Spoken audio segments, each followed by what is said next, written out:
Les orques ou épaulards vivent en système matriarcal. La tête dirigeante d'un clan est toujours une mère, qui, avec le temps, est devenue grand-mère, parfois même arrière-grand-mère. Ken Balcom, le grand spécialiste des épaulards, a un faible pour l'une de ces baleines. Yep. There she is again. J2 est la matriarche du clan J. À 106 ans, c'est la plus vieille orque connue de la planète. Les gens de la région la surnomment affectueusement Granny.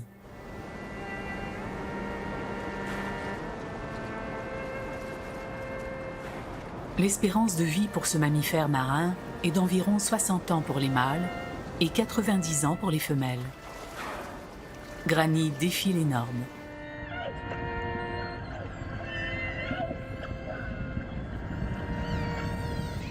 Les scientifiques ne comprennent pas tout du langage des orques, mais ils savent qu'il sert notamment à transmettre l'information. Les femelles expérimentées communiquent aux plus jeunes tout ce qui est nécessaire à la vie d'une orque. La survie du clan en dépend.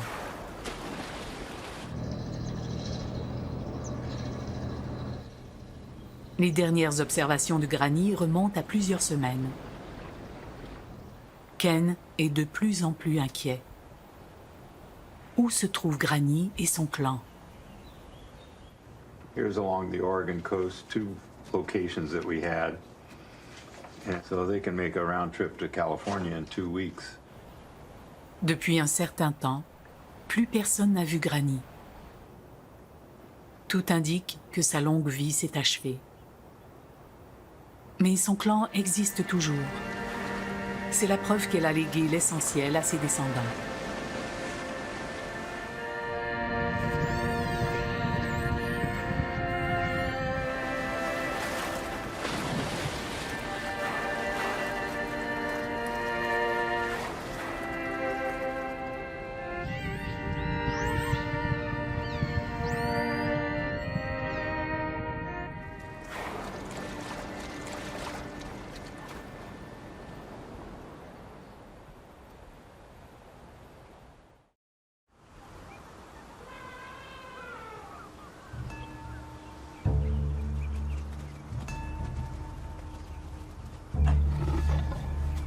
Sélenké, mère de nombreux lionceaux, arrière-arrière-grand-mère de nombreux autres, est toujours fertile à l'aube de la vieillesse.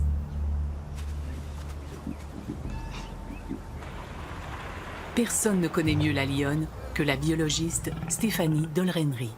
In the wild, lions generally live up to 14 years of age. There have been a few individuals in protected areas that have made it to about 17 years of age. La lionne a aujourd'hui un peu plus de 10 ans. En tout, 19 lionceaux ont vu le jour dans le repère de leur mère. Les petits de sa dernière portée sont encore dépendants. Maîtriser le camouflage, l'attente, l'approche et la poursuite exigent beaucoup d'entraînement.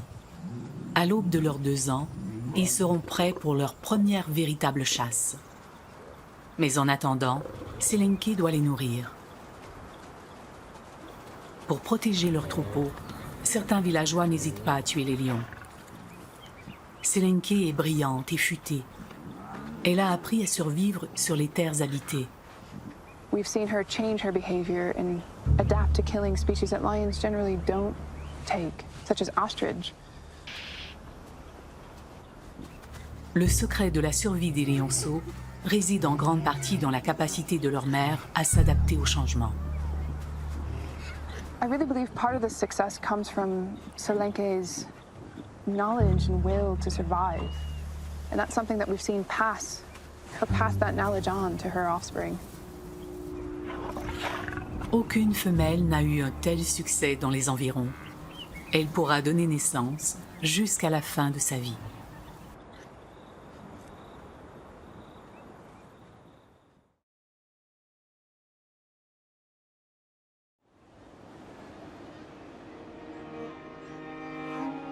Cette ancienne base militaire est devenue le lieu d'une étude incroyable sur le vieillissement des mouettes. Si ce lieu n'est en rien une destination touristique, c'est un endroit rêvé pour les mouettes tridactyles et pour des chercheurs comme Kyle Elliott. I'm interested in the aging in long-lived seabirds because, it's amazing to me that such a small animal can live so long. Kittiwake is about the size of a lab rat, and yet it lives, almost 10 times as long, living up to 20 to 30 years in the wild. And when I first got started, there was a suggestion that seabirds could live forever, that they didn't show these classic signs of senescence. La sénescence est le déclin de la performance avec l'âge. Mais avec la mouette, il est impossible de savoir si elle est jeune ou vieille. We've looked at a whole suite of different parameters, and these long-lived birds don't show a lot of the signs of senescence that you see in mammals. For instance, metabolism, immunity, oxidative stress, all of these things change with age in mammals, but they don't change nearly as rapidly or at all in birds. Au fil des années à les étudier, Kyle a levé le voile sur cette mystérieuse jeunesse éternelle. We now know that, yes, they do show senescence, they show clear signs of senescence, but they just senesce in a very different way from humans or lab animals. What we have found a sign of senescence is muscle decay. So perhaps for you and I, as we get old, our muscles decay, our joints get a little bit creakier, it doesn't matter. But for a bird, apparently that can be catastrophic. If their muscles don't work quite as well, they're not able to eat as well, they're not able to defend themselves from predators as well. And that really seems to be where they show senescence.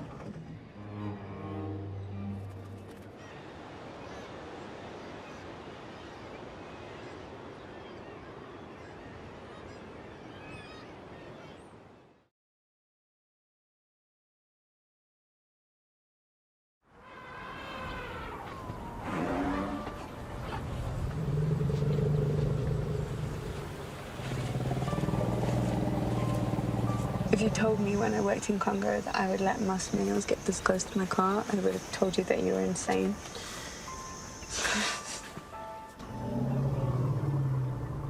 Au fil du temps, Vicky Fischlock s'est immiscée dans la vie de ces grands pachydermes. So this is Tim. This is our poster boy. He is really a prime Ambercelli male. He's probably our top breeding male. But what makes him so special is he's such a sweet personality. Chaque éléphant a sa personnalité propre. Et le fait que Big Tim soit calme et expérimenté en fait un des mâles les plus populaires chez la gente féminine.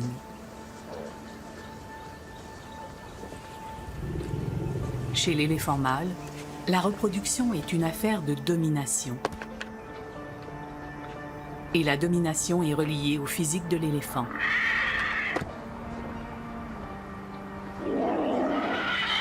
Dominance is about age because it's about size. So the biggest males are the oldest males, and they're the ones who are getting most of the mating opportunities. Big Tim a atteint 50 ans, un âge plus que respectable pour un mâle. Les mâles de la région le connaissent. Certains ont eu des démêlés avec lui. Mais tous savent que c'est lui le plus fort. He doesn't need to fight with everybody, but he's the boss. Pourtant, à un moment ou un autre, l'éléphant très âgé commence à décliner physiquement. Vicky a constaté toutefois que les vieux éléphants, malgré tout, se font respecter. What's interesting about males is, although dominance is about age and size in males, at some point that must tail off because as individuals start losing body condition, they become less strong and they will stop being as good at ordering everyone else around or dominating others. What's interesting is that having spent 30 years deferring to this guy and knowing that he is bigger and stronger and dominant to you, elephants find it hard to reverse that. Jusqu'à ce jour, Big Tim demeure le roi de la savane.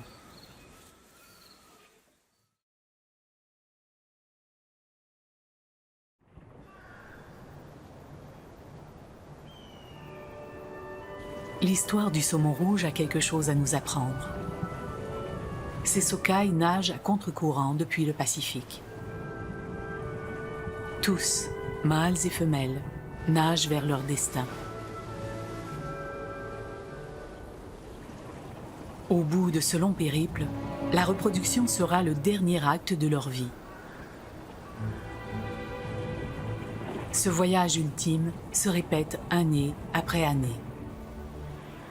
Pour parcourir ces derniers kilomètres de vie, le corps du saumon se transforme radicalement. Sa peau devient rouge, sa mâchoire se modifie. Une dentition nouvelle lui donne une allure redoutable. Les mâles s'intimident et se mordent. Le but ultime, gagner les faveurs d'une femelle.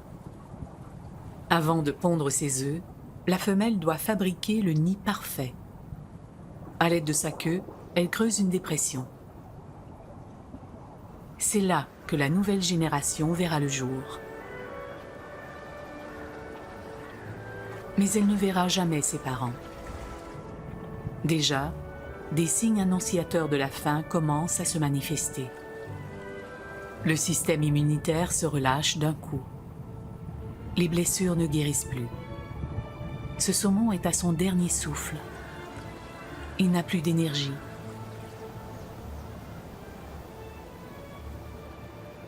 La nouvelle génération amorce le voyage en sens inverse. Une centaine réussiront à atteindre la mer.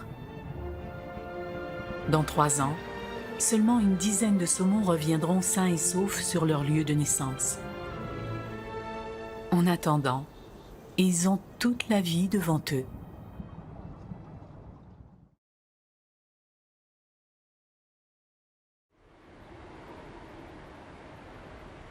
Ici, aux confins du parc de Yellowstone, les montagnes dissimulent les nombreuses meutes de loups.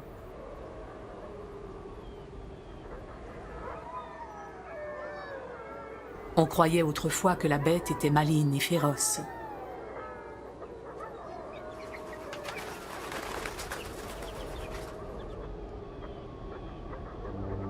Aujourd'hui, on se rend compte qu'elle est fidèle et dévouée.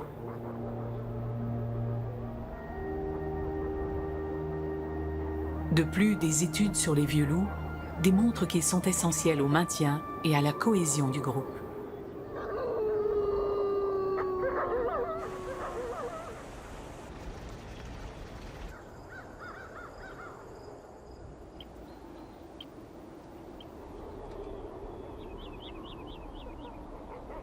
Les aînés sont très respectés.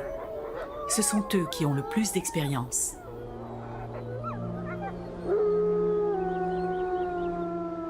Un des plus vieux loups du parc est le loup 755. Il a eu une vie difficile. Toutes ses compagnes sont mortes de diverses façons. Aujourd'hui, malgré son vieil âge, il a retrouvé une femelle et ils ont fondé une famille.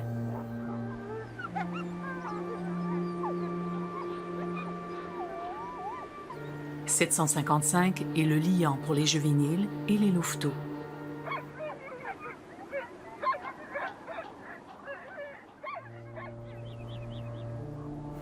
« 755 est vieux, mais il profite de sa vie de loup et il accomplit ses tâches, une journée à la fois.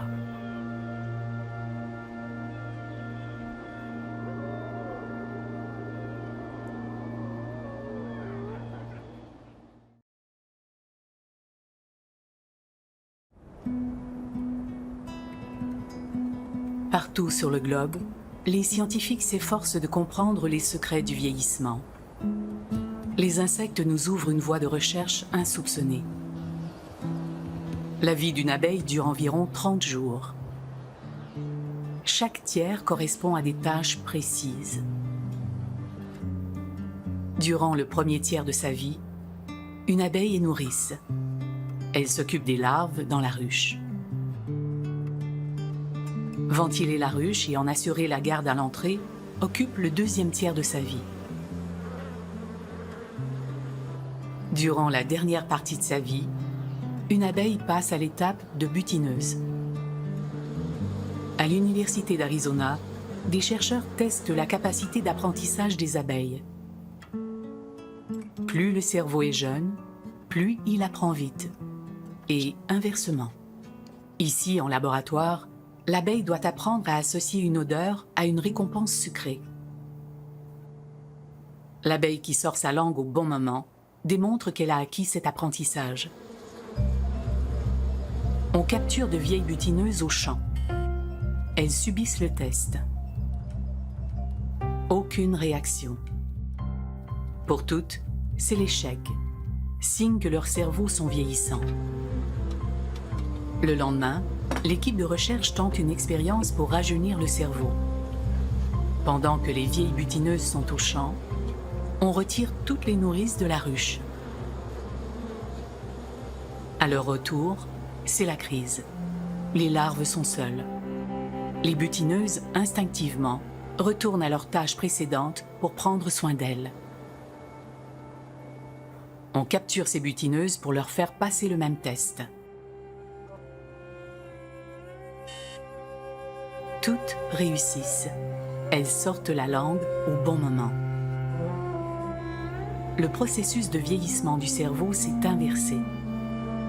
Les chercheurs soupçonnent le contact social lié au rôle de nourrice d'être responsable du rajeunissement cérébral. En prenant soin des jeunes, les vieilles abeilles ont réussi ce qui nous semble utopique, rajeunir son esprit.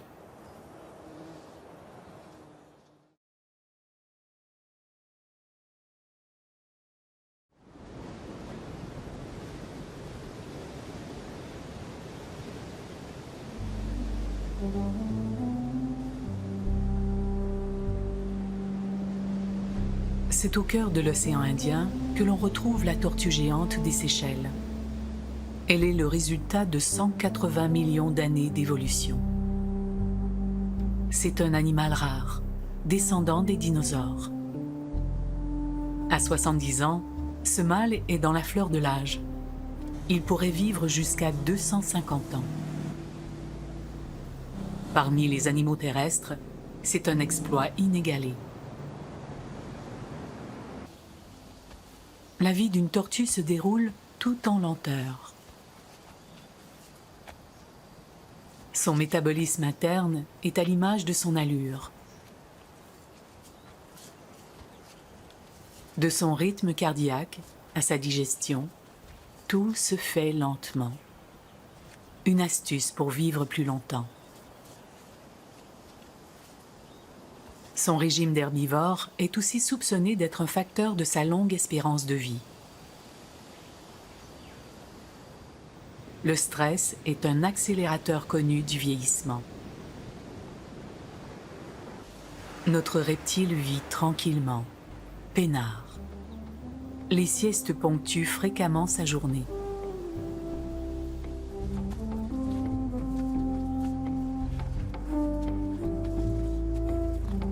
La nature façonne les êtres au fil du temps. Notre géante représente des temps très anciens. Et pourtant, à ce jour, elle demeure l'espèce la plus performante de longévité terrestre.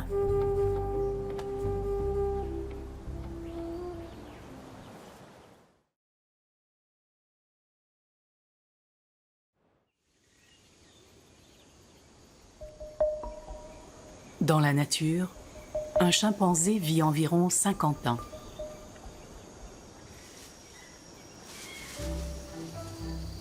Le petit chimpanzé n'a qu'une chose en tête, jouer et explorer.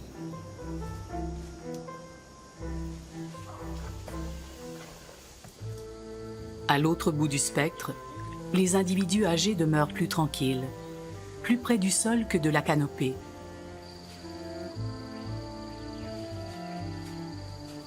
Dans cette communauté de la réserve forestière de Budongo, une femelle chimpanzé a atteint l'aube de la cinquantaine. Catherine Obeiter, la primatologue qui étudie cette communauté, croit qu'elle est entrée dans une période de sénescence reproductive, c'est-à-dire que sa capacité de donner naissance est en train de décliner. Malgré son âge avancé, elle s'intéresse toujours au mâle. Aujourd'hui, son intérêt pour celui-ci est sans équivoque.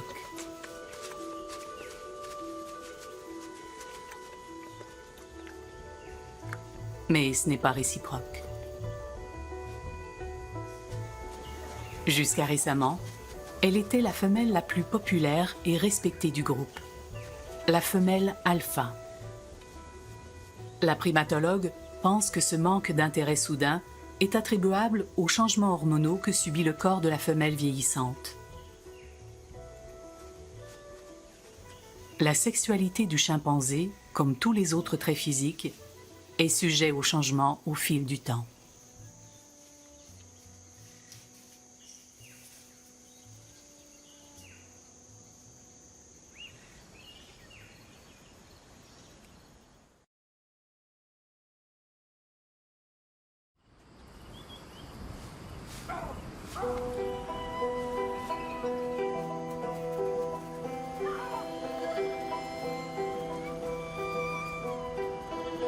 Chez les babouins, le noyau social de la femelle est composé en premier lieu de ses filles.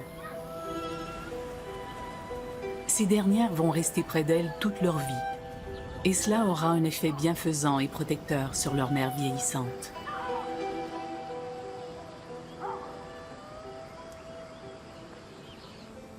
Jean Altman a étudié les babouins pendant plus de 40 ans. Baboons don't feed each other. They also don't tend to the elderly in any specific ways, but having a supportive, positive social environment is helpful. Toutefois, certaines femelles n'auront que des fils. Dans ce cas, si une femelle babouin veut vieillir entourée, elle doit se forger un autre réseau. Au fil de ses observations, Jean a découvert que les liens d'amitié peuvent remplacer, dans une certaine mesure, les liens familiaux. I think one of the key things about baboons is their complexity and their flexibility. And this is how they've survived many droughts. This is how they live throughout sub-Saharan Africa. If they don't have many close relatives around, they develop the kinds of deep friendships that also serve as important resources.